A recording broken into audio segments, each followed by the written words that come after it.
आम्ही सर्व कुटुंबियांनी एकत्रितपणाने मतदान केलेलं आहे।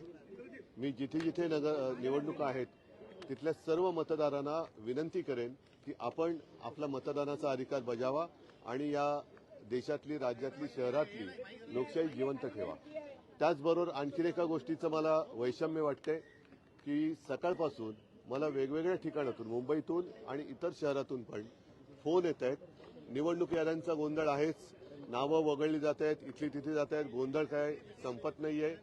शाई सुद्धा काही ठिकाणाची मला कळवण्यात आलं की बोटावरची शाई पुसली जाते।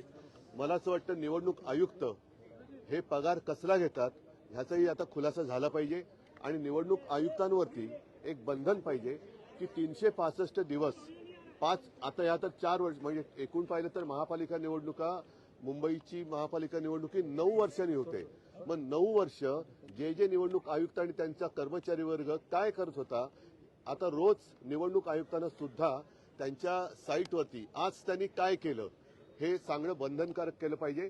अन्यथा राजकीय पक्षांचे कार्यकर्ते निवडणूक आयुक्तांच्या कार्यालयात रोज बसवले गेले पाहिजेत की जेणेकरून आम्हाला सुद्धा कळेल की रोज हे जे काय आता दादागिरी चालते यांची निवडणूक काळामध्ये, हे दादागिरी किंवा ही भाई लोक हे वर्षभर आणि निवडणुका नसते त्यावेळेला काय करतात। हा निवडणुकीचा किंवा याद्यांचा गोळ हा ताबडतोब थांबवला गेला पाहिजे, नाहीतर निवडणूक आयुक्तांवरती कारवाई झाली पाहिजे।